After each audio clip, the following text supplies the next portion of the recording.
다이어트를 위한 꿀팁. 동결건조 채소와 곡물, 단백질, 그리고 효소와 비타민, 미네랄로 만든 다이어트 전용 그린 스무디로 하루 한두 끼만 바꿔 드세요.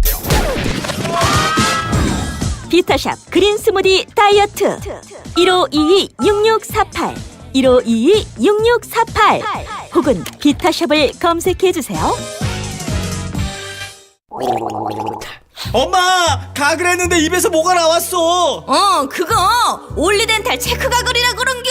지금 쓰고 있는 가글 사용 후 확인해 보셨나요? 무색소, 무알콜, 무계면 활성제의 올리덴탈 체크 가글은 쉽게 나온 입안의 이물질을 눈으로 확인할 수 있습니다. 딴지마켓에서 판매 중입니다. 한글도 남보다 빨리 깨치고 참 똑똑했는데 갈수록 실력이 뒤처지는 것 같아 걱정이에요. 혹시 초등학교 교과서 본 적 있어요? 어려운 어휘가 너무 많아요. 학교에서는 어휘 개념을 하나하나 설명해 줄 시간이 정말 부족하잖아요. 그럼 어떡하죠? 내 아이의 어휘만큼은 내가 책임져야죠. 어휘 공부의 정성. 초등어휘 3천, 초등어휘 5천. 검색창에 초등어휘 3천을 쳐보세요. 자려고 누웠는데 저스툰 지루한 지하철에 저스툰 자려고 누웠는데 지루한 지하철에 클래스가 타는 재미 저스툰 클래스가 타는 재미 저스툰 웹툰 웹소설은 저스툰 클래스가 타는 재미 저스툰.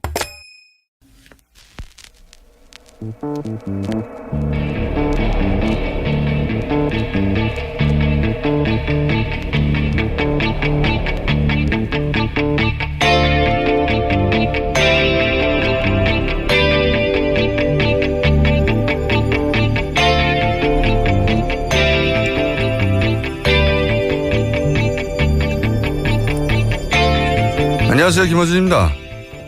탈원전을 놓고 갑론을박이 계속됩니다. 향후 수십 년을 좌우할 국가 에너지 정책을 근본적으로 방향 전환한 일인 만큼 갑론을박 당연히 해야 합니다. 이 과정에서 각 진영은 자기 주장을 강화하기 위해 낙관적 예측을 내놓거나 또는 불리한 수치를 제시하거나 하는 일들이 벌어집니다. 어떤 분야에서든 미래를 놓고 논쟁할 때 그리고 그 일에 거대한 이권이 연결되어 있을 때 어차피 누구도 가보지 않은 길이라 이 정도의 과정은 의례 있죠. 그럼에도 그 정도가 어처구니 없는 경우도 분명히 있습니다. 며칠 전 한 언론은 이런 보도를 했습니다. 원전, 백지화, 후폭풍, 연 600만 명 일자리는 어쩌나. 원전 신규 건설을 백지화하면 원전 건설에 하루 3천여 명이 동원되고 주변 부지 공사까지 하면 연간 300만 명, 통상 한 번에 2기를 건설하니까 1년에 600만 명, 6년 3,600만 명의 일자리가 고스란히 사라진다는 겁니다. 이런 계산법은 처음 봅니다. 직원이 10명인 회사에서 30일 근무하면 일자리가 300개고 360일 근무하면 일자리가 3,600개가 됩니까? 이렇게 계산하면 문재인 정부 일자리 80만 개 공약은 공무원 2,000명 고용하면 달성이 되는 거고 이번에 10,000명 지원하기로 했으니까 공약은 5배 이미 초과 달성된 겁니다. 원전을 더 짓자 좋습니다. 그 주장도 꼼꼼하게 따져봐야죠. 그런데 사기는 치지 맙시다. 김어준 생각이었습니다.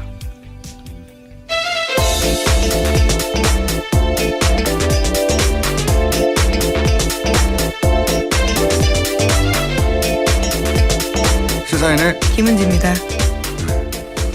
이 원전 더 짓자는 기사에 보면 뭐랄까 낙관적인 전망, 예? 좀 수치를 유리하게 해석하는 걸 넘어서는 기사들이 있어요. 보면. 예. 워낙 숫자가 널뛰죠. 기사에 따라. 연간 600만 명 일자리. 예. 600만 명이란 말이죠. 충청 남북도 인구 전체가 200만 명이에요. 예. 충청 남북도 1세부터 하여튼 전체 인구를 3번 정도 완전 고용하는 숫자입니다. 600만 명이면. 이런 수치가 어디서 나왔는지. 그러니까 이렇게 계산한 거예요. 예. 하루 일당을 받고 일하든 뭐 어쨌든 3,000명이 동원되면 다 일자리고 지금 그러니까 직원 10명인 회사가 한 달 근무하는 일자리가 300개라고 말하는 계산법이 있지 않습니까? 직원은 계속 10명인데 365일 1년 근무하고 나면 그 회사의 일자리는 3,650개 이런 계산법이 있습니다. 일단 이런 식으로 계산해서 큰일 났다 이러는 거죠. 이게 많아요. 네, 지금 뭐 공론조사가 들어가 있으니까요. 결과를 좀 봐야 될 것 같습니다. 수기하는 내용들을요. 자, 그리고 또 이런 과정도 많죠. 원전을 당장 멈춰서 전기가 당장 부족해질 것이다. 아니면 논쟁은 좋은데 협박이거든요, 협박. 예. 자, 그 이야기는 저희가 또 다른 시간에 다루기로 하고 오늘 첫 번째 뉴스는 뭡니까? 네, 이번 주 이재용 삼성전자 부회장 재판이 집중적으로 이뤄지고 있습니다. 어제는 장충기 전 삼성 미래전략실 사장이 피고인 신문했습니다. 장 전 사장은 대통령 독대 직후 이재용 삼성전자 부회장한테서 한국 동계스포츠영재센터 지원 관련 서류를 받았다라는 기존의 진술을 뒤집었는데요. 원래 특검에서는 이렇게 말했습니다. 그러니까 이재용 부회장이 직접적으로 서류를 줬다라는 건데요. 어제 나와서는 이재용 부회장이 아니라 안종범 전 수석한테서 자료를 받은 것 같다라고 말한 겁니다. 그러면서도 만남 시간과 장소를 특정하지는 못했습니다. 최근에 이재용 부회장 변호인단의 그 변호 전략이 고스란히 드러나고 있죠. 보면 이게 처음에는 이제 독대한 후에 대통령을 댁도한 이후에 이재용 부회장이 서류를 줘서 예, 장시호 씨를 지원했다. 이게 골자였죠. 네, 뇌물죄 혐의입니다. 그 장시호 씨가 지원을 받게 된 그 과정에서 이제 굉장히 재밌었던 것은 장시호 씨가 최순실 씨가 갑자기 제안서 만들려고 해서 하루 만에 만들어서 뭐 마침법도 틀리고 비문도 있고 예, 비문도 많고 그 뭐 체력 훈련에 뭐였죠? 체력 훈련의 구분과 배율을 알차게 하여 이런 표현도 있고요. 예를 들면 말도 안 되는 문구들이 예, 선수 출신인데 선수 출진이라는 정말 대놓고 오타가 있습니다. 뭐 이런 식의 어설픈 제안서 만들었더니 삼성이 돈을 덕 준 거 아닙니까? 10억을 갑자기. 네, 16억 2,800억 예. 후원했습니다.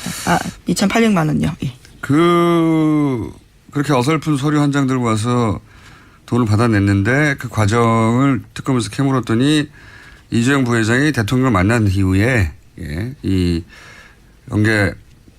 동계 스포츠센터 하라고 했기 때문에 돈 준 거다. 이런 취지로 진술을 했다가 여기서 이재용 부회장이 줬다는 게 빠진 거죠. 네, 직접 개입 사실을 부인한 겁니다. 네. 이재용 부회장이 준 게 아니고 안종범 수석이 줬다라고 이제 말을 바꾼 겁니다. 말을 바꾼 건데, 최근 이제 곧 그 결심이 있기 때문에. 다음 주입니다. 네. 곧 결심이 있기 때문에 집중적으로 이런 내용들이 좀 쏟아지고 있는데 며칠 전부터. 첫 번째 전략은 아마 이제 특검 때만 하더라도 재판 대응 전략, 그때는 변호사 있었을 테니 대응 전략이 있었는데 이랬던 것 같아요. 피해자 코스프레. 예, 강요당했다. 박근혜 전 대통령한테 강요당했다라는 거였죠. 근데 이제 그 강요의 주체가 박근혜 대통령이었다가 박근혜 대통령을 빼버리고 최순실 씨만 넘긴 거예요. 예. 최순실 씨에게 다 떠넘기는 것으로 이제 바꾼 것이고, 두 번째로는 이재용 부회장을 빼는. 아예 네. 빼버리는 거죠. 그 문서를 받았다거나 전달했다거나 하는 과정에서 이재용 부회장의 역할을 없는 것으로 안종범 수석이 등장한다든가 아예 그냥 최순실 씨가 등장한다든가. 그래서 박근혜, 이재용 두 사람이 그 삼성 변호인단의 변론에서는 빠지고 있습니다. 그게 기본 전략인 것 같아요. 그리고 관련 진술들이 다 그렇게 모이고 있어요. 네, 어제 박상진 전 삼성전자 사장도 진술했었는데 이렇게 이야기했습니다. 이재용 부회장이 정유라라는 이름을 말한 적이 없다라고 이야기했고요. 또 자신은 최순실 씨가 삼성에 해코지할 수도 있겠다고 여겨서 돈을 뜯긴다고 생각했지 범죄라고는 생각 안 했다라고 주장을 하고 있습니다. 돈을 뜯긴다고. 아니 뭐 중학생이 골목길에서 흔히 할 말로 삥을 뜯겼다 이런 식으로 표현하는 거 아닙니까? 대삼성이. 이렇게 표현해서라도 부회장을 구해야 되는 거죠. 예. 네, 박근혜 전 대통령과의 관계는 선 그으면서 최순실 씨한테 모든 걸 집중하고 있는 겁니다. 네. 저는 이런 진술을 볼 때마다 결국은 이제 거래를 주고받은 게 아니라 자기들은 스포츠 진행을 했는데 그 와중에 최순실이라는 악당이 나타나가지고 성장이 아주 고약하고 대통령에 가깝기 때문에 우리가 그 사람 보고 그 사람이 원하는 대로 안 해주면은 대통령한테 일러 바쳐서 이제 큰일 나니까 그래서 최순실한테 삥을 뜯겼어요. 이거 아니에요. 네, 그런 요약하자면 그런 주장이죠. 교장 선생님한테 끌려간 애들이 얘기하는 수준인데 그러니까 삼성이라고 하는 기업이 대단함이 있잖아요. 실제 세계적인 기업이기도 하고 그 대단한 기업이 자기 오너 일가를 보호하기 위해서 하는 노력하는 과정에서 드러나는 이 초라함. 아이 참네. 삥 뜯겼다는 거예요. 말이 이렇게 셉니까? 그렇죠. 네. 말 세탁도 모두 최순실 씨 주도로 했다라는 거고요. 네. 다 최순실 탓으로 돌리고 있습니다. 최순실 혼자서 삼성을 다 좌지우지했다는 돈을 뜯었다. 네. 우리는 그냥 당했을 뿐이고 대통령한테 직접 받거나 대통령이 직접 지시한 일은 없다. 이렇게 이제 변호 전략이 짜져서 그렇게 다들 얘기하고 있습니다. 예, 그런데 앞서서 김종 전 차관이나 정유라 씨 같은 경우에는 삼성의 개입에 대해서 증언한 바가 있거든요. 부딪히는 진술들입니다. 제가 오늘 늦게 일어나가지고 아직 혀가 안 갑자기 풀렸어요. 그런 고백을. 지각해서 아슬아슬하게 도착했거든요. 혀가 안 풀려가지고 지금 너무 초라해요. 예. 이 정도 기업이 오너 회장 한 명 살리겠다고 자기들이 바보가 되고 있는 중이잖아요. 기꺼이. 예. 그렇게 세계 최고의 기업이라고 광고해대면서 자 다음 뉴스는요. 네, 계속해서 이재용 삼성전자 부회장 재판 소식 전해드리면요. 오늘 박근혜 전 대통령이 다시 증인으로 채택됐습니다. 이번이 세 번째인데요. 하지만 박근혜 전 대통령은 재판부에 사유서를 제출하고 불출석하겠다라는 의사를 밝혔습니다. 이것으로 이재용 부회장의 재판 같은 경우에는요. 박근혜 전 대통령에 대한 증인 신문 없이 심리가 종료될 것으로 예상됩니다. 원래 이제 구치소에 수감된다는 자체가 강제 구인이 언제든 가능하도록 증거인멸이 되지 않도록 도주의 위험이 없도록. 그렇죠. 그게 구속의 이유입니다.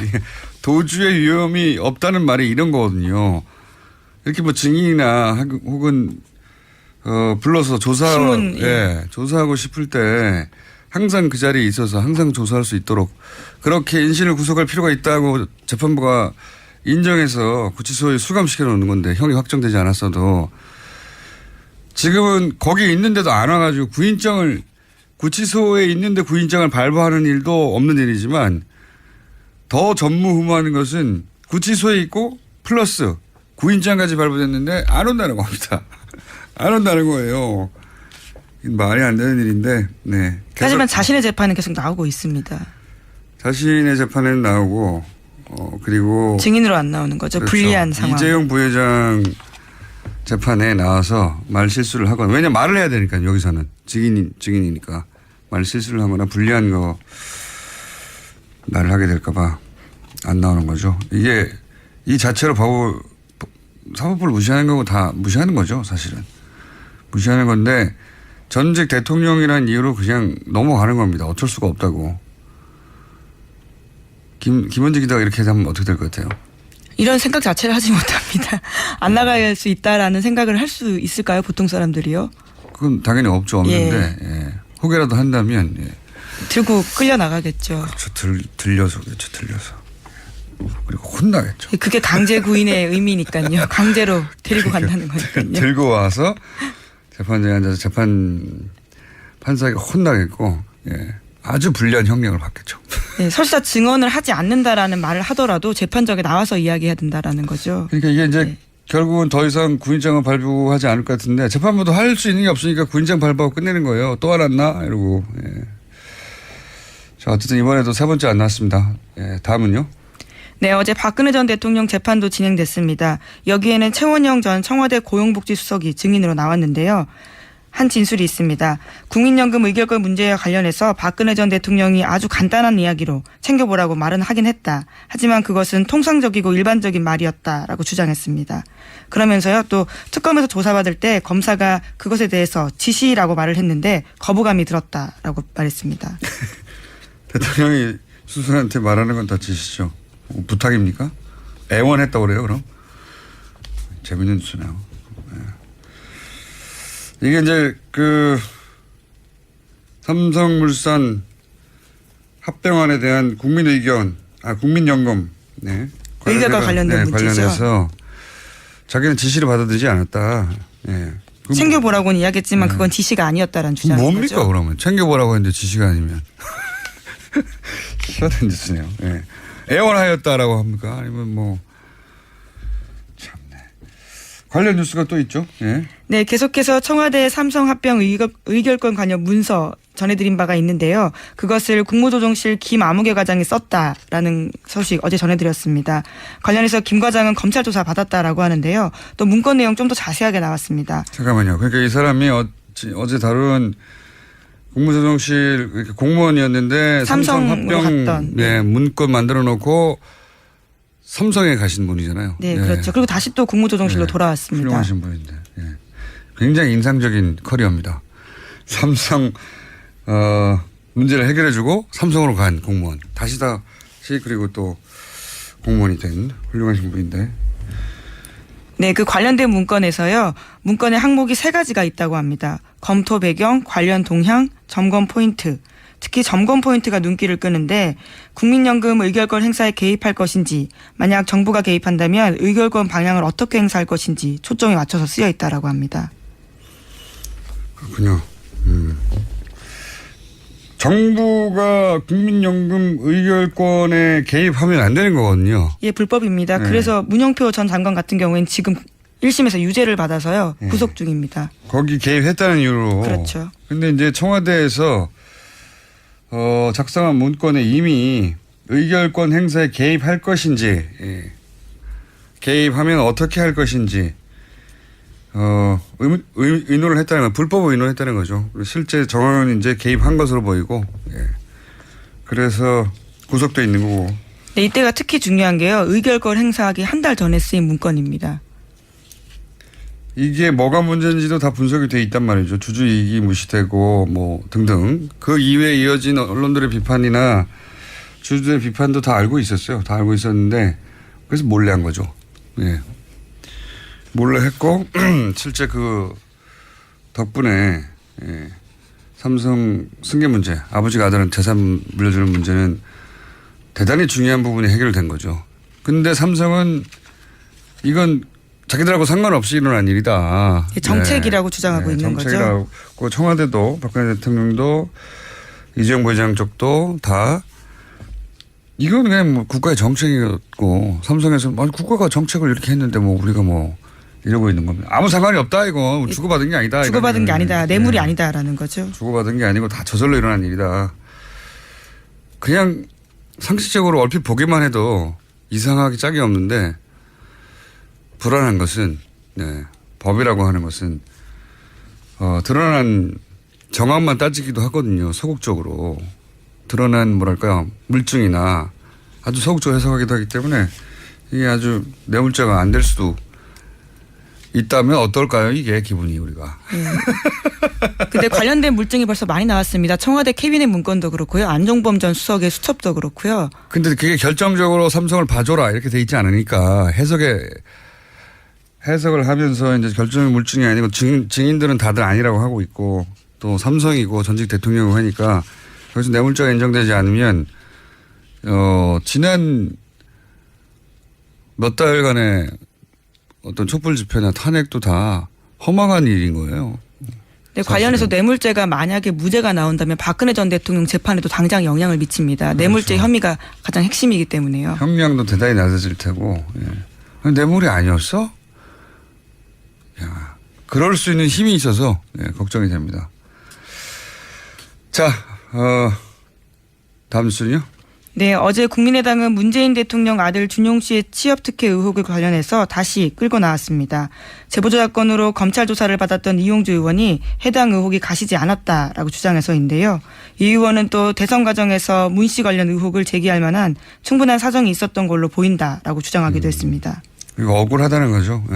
내 밑에 사람들 주장했지만 나는 몰랐고 나는 그때도 정당한 문제 제기를 했을 뿐이다. 이런 말을 하는 건데 근데 이제 조작을 한 게 본인이 단장으로 있는 공명선거단에서 해서 한 거고 부단장은 모두 기소했잖아요. 그렇죠. 두 사람 다 기소가 됐습니다.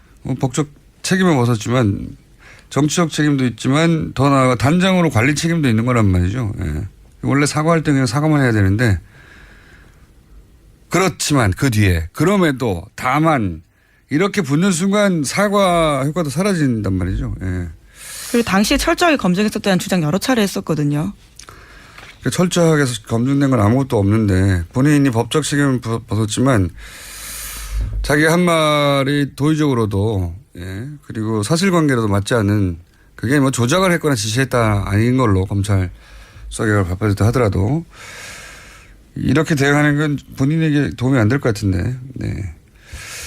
어쨌든 제 궁금증은 풀리지 않은 채 그러니까 누가 신사에 관한 정보들을 주었는가 개인이 알 수 없는 네. 풀리지 않은 채 이 제보 조작 사건은 이렇게 일단락되고 있습니다. 저는 계속 궁금하기 때문에 예, 파악해 볼까 합니다만 한계가 있네요 이젠. 자 다음 뉴스는요. 네, 안철수 전 국민의당 대표가 전당대회 출마 결심을 굳힌 것으로 알려졌다라고 MBN이 보도했습니다. 안철수 전 대표와 가까운 당내 관계자의 말을 인용해서인데요. 안 전 대표의 출마 의지가 굳어졌다면서 이르면 오늘 출사표를 던질 것이다 라고 말했습니다. 그래요? 네, 물론 인용 보도이긴 합니다. 네. 이런 인연 보도는 보통 간을 보는 건데. 예. 현재 만약에 나온다면 뭐 이런 정치권 뉴스는 뭐 틀린 경우가 많긴 하지만 이런 뉴스가 많이 깔렸기 때문에 만약에 나온다면 현재 당 지지율이 4%대란 말이죠. 예. 더 내려갈 데가 없어요. 여기서부터 오르면 이제 지지율은 본인의 공이 되는 측면이 있고 한 가지. 다음 중요한 정치 일정이 지방선거인데 이번에 당대표가 되면 아마 지방선거 공천권 행사할 거란 말이죠. 그러니까 안 되면 못한다는 얘기죠. 자신의 복귀 기반이 해체되는 게 아닌가. 만약에 공천권도 행사 못하고 할 경우 그런 생각을 한 것이 아닐까. 근데 5년은 너무 먼데 말이죠. 대선 지금 3개월 지났는데 다시 전면에 등장하는 게 본인한테 맞나 하는 생각도 드네요. 이 관련해가지고 이거 안 전 대표와 당권 도전한다는 뉴스가 나오니까 뭐 오늘 결론 나겠지만 얼마 전부터 그 노원병이죠. 본인이 지었고 예. 노원병 자리를 던졌었잖아요. 대선 출마하면서. 네, 지금 현재 공석입니다. 네. 재보궐선거 지역이기도 하고. 내년에 재보궐 하는데 그 아무 실익도 없이 던졌단 말이죠. 사실은 대선 출마의 어떤 뭐랄까요 결의 같은 걸 보여주기 위해서 던졌는데 그게 아무런 효과가 없고 실익도 없다고 그때 말들이 많았었는데 지금 사실상 실익이 없는 게 확실하죠. 근데 이제 그 자리는 국민의당이 자신들의 지역구였다. 수도권에 없는 지역구죠. 사실은 몇 개. 다른 후보를 만약에 국민의당에서 내면 3년 후에 총선할 때 안철수 전 대표가 다시 내 자리니까 내놓을 할 수 없거든요. 그래서 부인을 여기 내자고 하는 이야기가 여의도에서 떠돌긴 했었어요. 예. 김미경 교수의 노원병 출마설 여의도에서 떠돌긴 했는데 이 뉴스를 보니까 연결해서 여의도가 워낙 카드라 통신이 많은 곳이긴 한데 둘 다 카드라 하긴 해요. 예. 근데 안철수 대표가 당권을 도전하면 이 가능성도 좀 더 높아지지 않을까. 저는 처음에는 둘 다 카드라야지 뭐 이렇게 급하게 나오겠냐 싶었는데 여기까지 왔네요 뉴스가. 근데 이제 김미경 교수 출마하면은 말들이 많겠죠. 왜냐면은 부인이 출마한 케이스들이 과거에도 있긴 있어요. 근데 대부분 주변에서 억울하게 의원직을 상실했다. 이런 경우에 나가는 거지. 본인이 스스로 자기 대선에 유리하라고 던진 자리에 부인이 나온다는 게 제가 보기엔 여론이 좋지 않을 것 같긴 합니다만. 어쨌든 안철수 전 대표가 갑자기 다시 당권 도전한다니까 생각이 나서 말씀드렸습니다. 시간이 다 됐네요. 네. 네. 그리고 제가 충청 남북도가 200만이라고 했는데 충청 남도가 200만이네요. 네. 죄송합니다. 충청도 여러분. 인구를 제가 줄였어요. 심각하게 줄이셨습니다. 북도가 따로 한 160만 정도 된답니다. 네.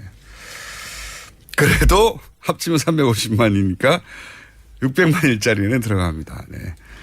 말도 안 되는 기사였죠. 여기까지 하겠습니다. 시사인의 김은지였습니다. 감사합니다. 골반 잡자 바로 잡자 바디로직 허리 통증 바로 잡자 바디로직. 2017년 쿨 썸머 바디로직 라이트 출시. 통기성이 좋아 땀 걱정 없이 한여름에도 쾌적하게. 입은 듯 안 입은 듯 가벼움의 신축성은 그대로. 자세가 좋아지는 골반 교정 타이즈 바디로직. 검색창에 골반 교정 바디로직. 라이트. 아무도 묻지도 따지지도 않고 가입하셨다고요? 보험은 너무 어려워요. 걱정 마십시오. 마이보험 체크가 도와드립니다. 1800-7917 마이보험 체크로 지금 전화주세요. 1800-7917. 이미 가입한 보험이나 신규 보험도 가장 좋은 조건을 체크해서 찾아드립니다. 인터넷 한글 주소 마이보험.com 또는 카카오톡에서 아이디 검색 마이보험을 친구 추가하여 상담하실 수 있습니다. 모닝똥? 제겐 사치였죠. 내가 토끼인지 토끼똥이 나인지. 내가 변을 본 것인지 변을 당한 것인지 나는 바나나이고 싶다. 간혹 구렁이이고도 싶다. 미궁 대장사랑. 빅똥의 추억 미궁 대장사랑이 찾아드립니다. 혈중 콜레스테롤 개선과 배변 활동에 도움을 주는 건강기능식품입니다. 검색창에 미궁 대장사랑. 미궁 장사랑 이름 바꿨어요. 프로바이오틱스 12종 추가. 미궁 대장사랑.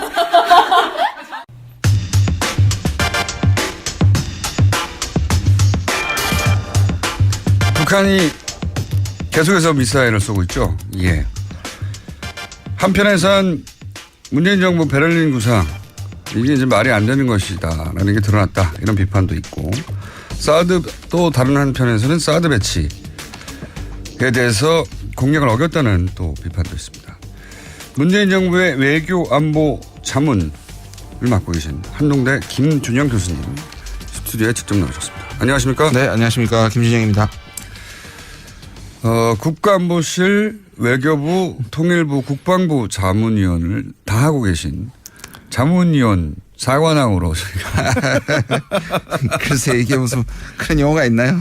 예. 아니 뭐 용어야 우리가 만들면 되죠. 예. 자문위원 이렇게 많이 하는 경우가 많습니까? 별로 없죠. 근데 제가 예. 캠프에서 뭐 공약들을 외교 안보 관련 공약들을 만들었고 2012년에도 같이 일을 했었고요. 예. 문재인 캠프에 계셨기 때문에 자문위원 하나 정도로 맡을 수 있지만 캠프에 네. 있었던 사람이 얼마나 많은데요. 자문위원 4개나 맡으셨습니까? 대신에 이제 핵심에는 못 들어간다는 뜻이죠. 이 자문이라는 뜻이 원래 자문만 해라. 네. 원래 하문이라는 뜻인 거 아시죠? 아래 사람한테 묻는 건데. 예. 당신은 청와대에 올 생각하지 말고 자문위원 여러 개 해라. 네. 그런 것 같습니다. 하여튼 자문위원 전문 국정자문위에도 계셨고, 네. 그리고 지금도 외교부, 통일부, 국방부, 국가안보실 자문위원을 두루도 맡고 계신. 그래서 이게 현 정부의 국가 안보 정책, 통일 정책에 대해서 사실은 조예가 깊다, 혹은 문재인 대통령과 주파수가 잘 맞다 이런 뜻이겠죠? 그랬었습니다. 네, 그랬었습니다. 지금은 이제 청와대 들어가 버렸기 때문에 어떻게 변했는지. 자, 소외되신 분입니다. 그래서 저희가 청와대에 계신 분들은 직접 스튜디오에 나오질 않으니까요. 네. 연결도 안 되고. 그러면 뭐 대안으로 저를. 예, 대안으로. 괜찮습니다. 그나마 이분이 제일 가깝지 않는가. 자문위원도 많이 하시고 해서 모셨습니다. 자, 그런 분이고요.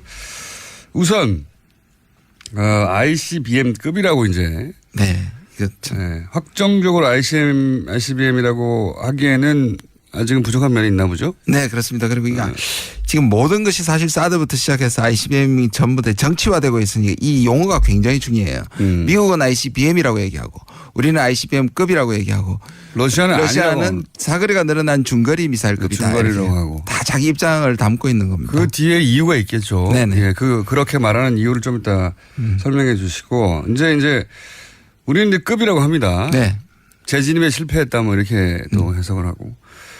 급이라고 하면서 베를린 구상에 대해서 얼마 되지 않는데 다 무의미해졌고 그러니까 이 냉혹한 국제외교 현실을 모르고 그냥 좋은 말만 늘어놓고 온 거 아니냐. 네. 이런 비판을 야당에서 하죠. 네. 예.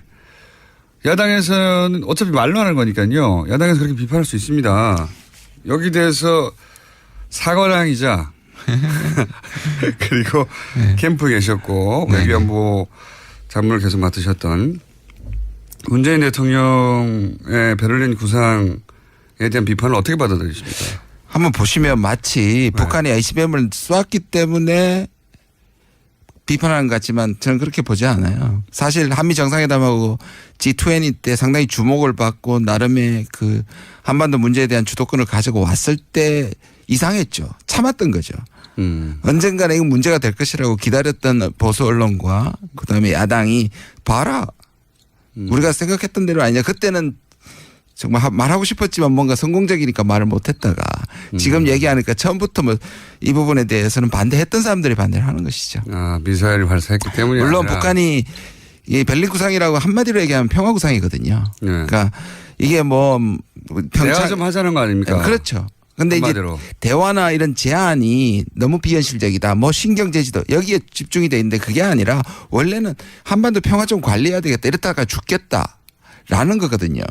그러니까 물론 북한이 ICBM을 쏘았기 때문에 대화 무드나 평화 무드가 약해진 건 맞지만 기본적으로 그 구상이 달라졌다고 저는 생각하지 않습니다. 네. 베를린 구상이라는 게 한쪽에서는 압박을 하고 한쪽에서는 대화를 하고 이거잖아요. 네네네. 두 개 다 하겠다는 거잖아요. 그렇죠. 네. 그런데 이상하게 문재인 대통령만 얘기하면 대화파라고 한국의 강경파와 미국의 강경파가 밀어붙이는 거죠. 아무리 대화 제재를 병행한다 해도 안 믿어주는 거죠. 이 프레임에 갇혀 있는 거죠. 그렇게 공격해야 네. 유일하게 공격거리가 생기니까요. 그렇죠. 네. 맞습니다. 그거는 뭐 야권에서는 전쟁 중에도 대화를 해야 한다는 말을 해도 실제 그렇잖아요. 전쟁할 때 뒤에서 항상 대화합니다.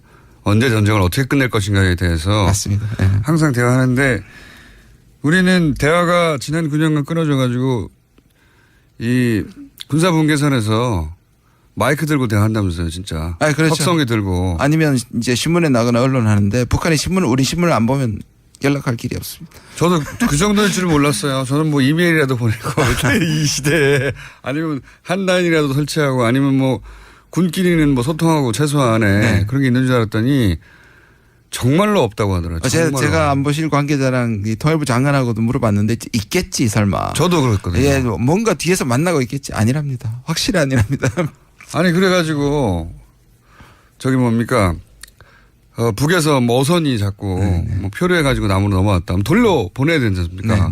월남 의지가 없고 사고로 내려온 거면 돌려 보내야 되는데 돌려 보낼 방법이 없는 거예요. 북한과 소통이 안 되니까. 네, 맞습니다. 예전에는 뭐 전화 한 통화를 하면 됐는데 야 그 사람들 왔어 데려가 이러면 되는데 방법이 없으니까 확성기 들고 얘기한다고. 네, 야 맞습니다. 맨날 며칠 누가 내려왔어. 그러니까 어디로 나와. 그래놓고 가 있는데요. 배 타고. 맞습니다. 네. 그러면 거기서 북한이 그 확성기 소리 듣고 와가지고 데려가고. 참 이게 21세기에 지금 원시적 너무나 원시적인 거죠. 이거는 조선시대에 반도 못하는 거예요. 네네. 봉화라도 했죠 그때는. 타발마라도 있었고 실제 그 정도까지 대화를 단절해서 얻은 건 있느냐라고 되물어야 될 일인 것 같습니다. 그렇죠. 거꾸로 지금까지 생각하면 제재하라 그랬는데 제재 9년 동안 했잖아요. 제재의 결과가 이건데 다시 제재가 또 금방 나오고 있는 겁니다. 더 이상의 제재도 뭐 있나 싶은데. 자, 그러면은 이 ICBM, 우리는 ICBM급이라고 하고 미국은 ICBM이라고 하고 러시아는 중거리라고 하고 그런 이유들이 있을 거 아닙니까? 네네. 왜 그런지 좀 설명해 주시죠. 미국부터. 예, 미국은 이게 ICBM이라고 얘기를 해야지 맥시멈 프레셔이라고 하는 최대 압박을 하겠다는 그리고 지금 미국의 외교 안보를 책임지고 있는 뭐 트럼프 자신은 사실 그걸 받아서 얘기하는 정도지만 사실 매티스나 맥메스터 같은 군부가 사실상 지금 외교 안보를 완전히 총괄하거든요. 틸러스는 힘이 굉장히 많이 약해졌습니다. 예. 그러니까 모르죠. 그리고 기업가 출신이라. 그렇죠. 예. 그리고 이 소위 말하는 군사 강경파들은 반러 반중입니다. 반러 반중. 예. 그다음에 물론 반북이죠. 근데 반북만 있는 게 아니라 이 국면을 반중 반러로 몰고 가는 일종의 아시아에서 영향력을 계속 유지하겠다는 것이 강하기 때문에 이게 요즘은 이제 레드 라인이란 말 잘 안 쓰고 레드 존이라고 얘기해요. 이미 레드 존에 들어와 있다. 그러니까 ICBM이 돼야지 그만큼 중국을 더 압박할 수 있는 것이고 러시아를 더 압박할 수 있기 때문에 있는 사실보다 가장 나쁜 경우를 얘기를 하는 거고요. ICBM. 이게 이제 뭐 재진입의 실패 원래 ICBM이 대기권 바깥으로 나갔다가 네네. 다시 들어오는데 대기권 안으로. 네네. 그래야 땅에 떨어지니까요. 근데 대기권 들어오는 게 어려운 거라면서요. 그렇죠. 이번에는 사실상 실패라기보다는 그걸 확인할 수가 없습니다. 왜냐하면 45도쯤을 쏴야지 대기권 나갔다가 들어올 때 그 열과 그다음 압력 같은 것들이 테스트가 되는데 이걸 고각 발사를 했지 않습니까? 거의 수직으로. 네. 고각 발사를 하면 올리는 데 힘이 굉장히 드는데 내려올 때는 천천히 내려옵니다. 그래서 온도나 압박 압력이 그렇게 높지를 않거든요. 그러니까 그 테스트를 못 하는 거고요. 두 번째 중요한 거는 뭐냐면 우리가 다른 폭탄처럼 땅에 떨어져야지 된다고 땅에 떨어져서 폭발한다고 생각하는데 핵무기는 아닙니다. 바로 상공. 바로 밑에서 터져야지 그것이 가장 큰 피해를 입거든요. 그렇겠죠. 그러니까 그 시점에서 땅이 닿기 전에 폭발해야 된다는 부분 두 가지 테스트가 북한이 남은 마지막 과제입니다. 그걸 하게 되면 그야말로 이제 ICBM이 완전히 완성된 핵탄두를 실을 수 있는 거죠. 그러니까 마지막 관문은 남아 있는데 그런 면에서 러시아는 ICBM이 아니라고 얘기하는 거고요. 그게 확인이 안 됐으면 ICBM 아니라라고 하는 거. 지금 한국은 급이라는 말씀입니다. 그래서 미국이 싫어합니다. 니들 러시아하고 똑같은 건 아니냐. 러시아보다는 우리가 한 발 더 나간 거 아닙니까? 그렇죠.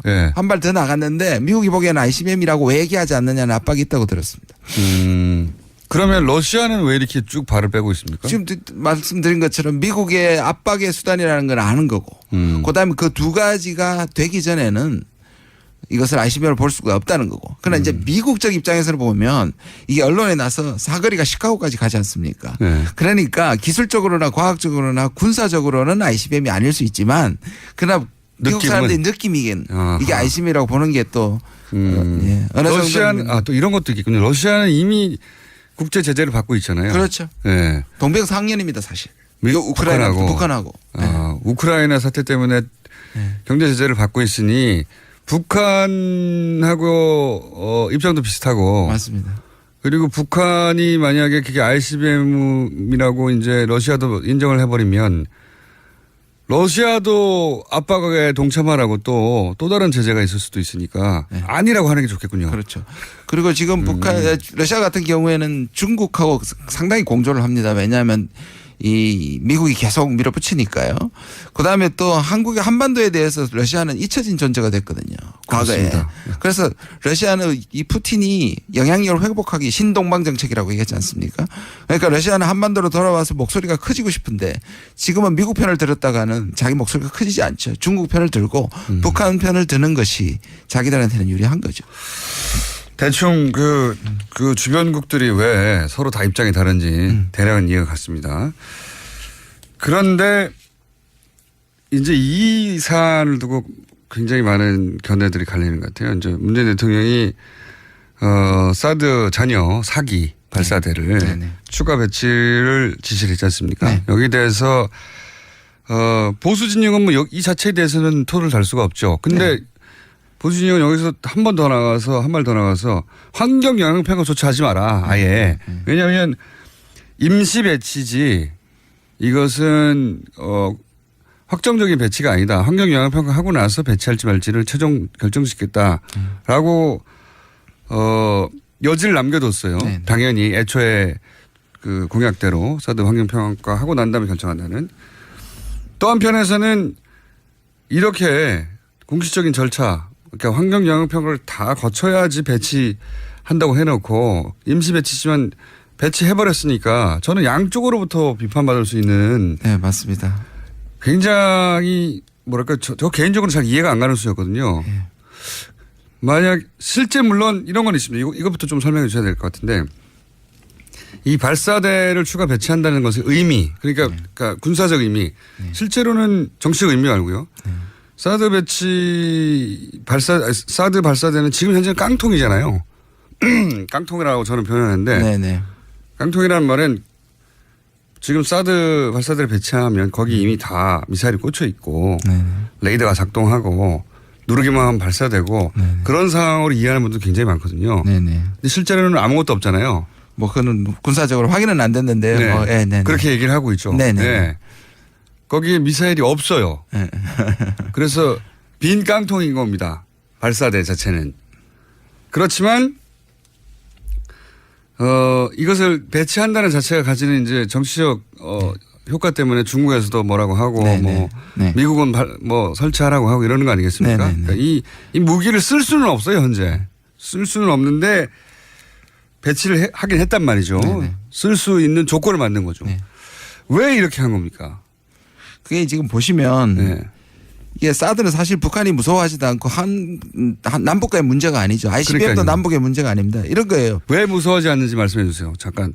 왜냐하면 사드는 지금 북한은 한국을 ICBM은 미국을 쏘는 거니까. 미국으로 쏘는 거고 네. ICBM 정도의 높이나 발사 거리거나 속도면 사드는 따라가지를 못하는 거죠. 종말 단계에서의 성능도 의심스러운데 네. 그것이 미국으로 날아가는 ICBM을 한국이 막을 수 있는 건 전혀 없는 거죠. 말도 안 되는 거고. 말도 안 되는 거고. 사드에 대한 북한은 관심이 없어요. 그렇죠. 예, 전혀 실제로. 관심이 없습니다. 예. 그러면 왜 그러냐? 사드는 중국이 관심이 있는 거잖아요. 그러니까 예. 지금 한번 보시면 중국은 왜 관심인지 또 설명해 주세요. 돌을 던진 거 한번 보시면 한국이 베를린 구상에서 북한한테 공을 던졌죠. 돌이 예. 아니고 공을 던지면 북한은 한국한테 공을 다시 던지지 않고 미국으로. ICBM으로 미국을 던졌습니다. 예. 그러면 미국은 사드를 가지고 중국을 던진 거예요. 그렇죠. 그렇죠. 예. 왜냐? 사드는 중국에 대한 그러니까 사드 자체가 중국도 과장을 하죠. 사드를 하면 전략적 균형이 깨진다.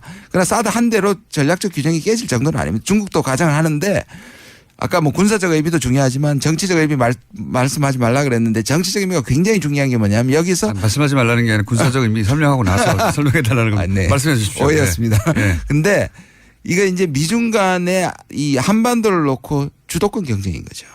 그러니까 이것은 웃기지 마. 미국이 중국한테 우리 사드 배치할 거야.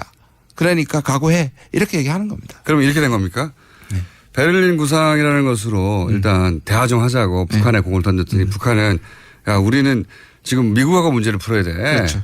해서 미국에다 ICBM으로 공을 던지니까 미국은 북한을 직접 폭격하거나 할 수는 없고 네네. 그 얘기 계속 나와요. 북한을 직접 타격하면 한반도가 괴멸되고 그럴 경우 뭐 몇십 년이 걸려야 해서 되는데 뭐 감당할 수 없는 피해다. 그래서 그 직접 폭격론은 사라진 거 아닙니까? 네네. 오래전에. 근데 그러니까 중국한테 중국만이 북한을 압박할 수 있다고 중국에 공을 던졌어요. 네. 그랬더니 중국은 공을 안 받고 무슨 소리냐. 우리 제재로 북한 문제 해결될 수 없다라고 했더니 그러면 한국에서 다시 사드로 중국한테 압박을 던진 겁니까? 네네. 예, 보기 많이 왔다 갔다 하네요. 지금 보시면 예. 이 사드 문제는 이번에 배치하는 건 저도 개인적으로 상당히 좀 너무 앞서갔다고 생각을 하고. 그러니까 이 중요한 카드 중에 하나인 것 같은데. 네, 중요한 카드고요. 근데 이게 대통령이 좀 일단 분노를 하신 것 같아요. 나름의 선의를 가지고 북한을 얘기하는데 북한한테 배신당했다고 생각을 하고 또 하나는 뭐냐면 7월 4일 날 발사했을 때 임계치에 들었다고 얘기를 했거든요. 그리고 24일 만에 또 때리니까 임계치 다음에 뭐가 있습니까? 그 나름의 이제 분노를 좀 한 것 같고 제일 중요한 건 미국의 압박입니다. 그분이 분노는 잘 안 하는 분인데. 그러니까요. 분노라기보다는 굉장히 냉정하게 계산한 것 같기도 하고요. 네, 근데 이 정도는 해야 되지 않나. 실제로는 미국의 압박이 굉장히 셌던 거예요. 그러니까 노무현의 재탄생이냐 하는 의심을 계속했고요. 저는 실제로 의심하는 사람도 있었겠지만 그 의심거리를 두고 더 압박한 거죠. 아닌 걸 보여줘라. 의심을 핑계 삼은 거죠. 핑계 삼은 거죠. 네. 그래서 계속해서 사드를 뭔가 이 정체성의 문제에 아주 중요한 관문처럼 생각을 하는 거죠. 한미 정상회담 때 사상 검증하는 거 아닙니까? 맞습니다. 예. 그러니까 옛날에 그 우리 광주 의거 같은 혁명 같은 것들을 사상 검증했듯이 지금 하는 거 하고 있는 김대중 거. 전 대통령 사상 검증했듯이 네, 맞습니다. 미국이 문재인 정부한테 사상 검증이라고 하는 카드를 들고 나와서 네, 너 노무현 투 아니냐. 네, 노무현 때 독자 노선 걸었는데 독자 노선 가려고 속으로 그러지 하고 계속 이렇게 던지는 거잖아요. 그죠? 그러니까 우리가 일단은 대통령께서 시간을 1년 반을 벌었지 않습니까? 환경평가를. 그거 벌었는데도 그리고 한미 정상회담 할 때 약간의 오해를 불식시켰음에도 불구하고 아니 그렇게 할 거면 왜 안 하냐고 끊임없이 압박을 한 거죠. 그러니까 이런 의미입니까? 그러니까 어차피 발사대라는 게 실제 무기는 배치되지 않고 깡통이니까 사실은 이걸 배치해도 아무도 압력을 안 받아요. 중국도 북한도. 그렇지만 정치적 의미는 크고 미국의 불만을 풀어줄 수 있으니 일단 그러면 임시라고 달아서 배치해 놓고 나중에 환경영향 평가 끝나고 난 다음에 우리가 그걸 가지고 딜을 할 수도 있다. 근데 지금 당장은 미국에서 하도 난리가 났으니까 일단 그런 배치를 해두자. 임시라도. 이 정도라고 해석하면 되는 겁니다. 뭐 그렇게 보고 원래 시간을 벌은 다음에 남북 관계가 좋아지고 또 우리가 이제 이 삼축책이라고 얘기를 하는데 우리 나름의 한국형 방어망을 조기에 한 다음에 사드 배치의 이유가 되는 원인을 무효시키고 또는 감소시키겠다는 게 구상이죠. 그런데 이걸 앞을 당기면서 상당히 그런 기조가 약해진 건 사실입니다. 그러니까요. 이게 중요한 카드였던 것 같은데 이 카드를 이때 써야 할 만큼 뭐가 급박한 상황이 있었나? 뭐 이렇게 생각이 되는 건데. 그건 결국 미국이죠. 그러니까 이게 압박은 실제로 들어온 부분 떠나서 지금 미중 관계가 안 좋거든요. 그리고 트럼프가 국내적으로 밀리고 있고 사실 따지고 보면 러시아도 마찬가지입니다. 대통령이 되기 전에는 친러였고 반중은 일부 인사가 반중이었지만 아들과 딸 아니죠. 사위와 딸은 사실 친중이거든요. 트럼프요. 예. 그렇죠. 그래서 사실 친중과 친러의 분위기가 좀 있었는데 아까 말씀드린 것처럼 지금 군사 안보를 맡고 있는 이 군부들은 반중 반러입니다. 그래서 그렇죠. 이 부분에 원래 대해서 전통적으로 그렇습니다. 그래서 이거를 국면을 끌고 가고 있는 것이 사실상 이 군부고요. 이 군부의 압력 때문에 사실 지금 한반도가 굉장히 힘들어지고 그것은 결국 미중 갈등 때문이라고 볼 수 있습니다. 이런 것도 있을 것 같습니다. 그런 말씀, 그런 정도의 전략이라면 예전에 이라크 파병 때에도 그 뒷이야기 중에 하나가 미국의 압박이 그렇게 심했다. 그렇습니다. 물론 국내에서 반대가 심했죠. 굉장히 이라크 파병에 대해서 심했지만 미국의 압박이 그만큼 심했다고 하는데 이것도 미국에서는 북한이라고 하는 자기들이 거의 통제되지 않는 거의 유일한 국가에 가까운 북한이 미국을 직접 타격할 핵무기를 거의 가졌다. 여기서 느끼는 공포감이 있는 것 같아요, 실제. 실제로 있습니다. 네, 미국의 언론들은 난리가 났더라고요. 말도 안 되는 기사도 많아요, 사실 보면. 특수부대를 넣어서 김정을 제거하자. 할 수 있으면 진작 했죠. 자기들이 했겠죠. 못하니까 지금 못하고 있었던 거 아닙니까? 뭐 그런 것부터 시작해서 여러 가지 시나리오가 나오는데 그렇게 미국의 압박이 있고 있을 게 뻔하니 선수를 친 것도 있는가요? 예를 들어서 압박 막 하는 우리가 미리 할게 사기. 저는 있다고 봅니다. 실제로 그 의견이 있는데요. 그러니까 미국이 지금 한국을 압박하는 게 뭐냐면 결국 이거죠. 나라면 선제 공격한다. 사실 선제 공격할 수 없거든요. 지금 94년에도 그런 일이 있었지만 지금 미국 사람들이 들어와 있는 게 수십만 명입니다. 그 사람들을 피하지 않고 그럼 100% 군사적 공격이 성공할 수가 없죠. 시리아를 얘기하고 이라크를 얘기하고 아프간을 얘기하는데 거긴 주의에 없었습니다. 그런데 우리는 바로 우리가 인질로 잡혀 있기 때문에 우리만 인질로 잡혀 있습니까? 미군도 인질로 잡혀 있고 미국 사람들도 인질로 잡혀 있기 때문에 준비가 필요한데. 여기서 전쟁 나면 다 끝장나는 거죠. 한반도는 그렇죠. 핵전쟁 나는 거고 그러면 남북한이 문제입니까? 다 끝장나는 거지 뭐. 그렇죠. 조그만 땅덩어리에서. 그리고 그거는 미국 기사들 계속 나와요. 미국 기사에서도 보면 전쟁을 할 수는 없지 않느냐라고 전제하고 나서 그다음 남은 해법이 뭐냐 막 얘기하는 과정으로. 그런데 미국의 전략적으로 계속 선제 공격은 계속 흘리고 있죠. 그건 뭐 또 다른 그렇죠. 또 블러핑이기도 하겠죠. 그다음에 이제 또 미군 철수 얘기하고 있고 트럼프는 미군 철수를 할 수 있다. 뭐 이 부분에 대해서 이제 계속 이야기를 하는데. 북한이 워싱턴 뉴욕 때릴 수 있다는 말하고 똑같은 거 아닙니까? 그렇죠. 북한이 그렇다고 뉴욕을 때리면 나라가 사라질 거 아닙니까? 그렇죠. 맞습니다. 미국이 가만히 있지 않으니까 우리는 사라져도 좋아. 뉴욕만 때리면 이건 아니잖아요. 그렇죠. 뭐 그런 정도의 블러핑인 것 같은데 오늘 여기까지 해야 될 것 같고요. 저희가 보니까 한 번 더 모셔야 될 것, 한 번이 아니라 자주 모셔야 될 것 같습니다. 시간도 많으신 것 같고. 참 아프게 찌르시네요. 김준영 교수님이었습니다. 감사합니다. 네, 감사합니다. 3부에서 뵙겠습니다.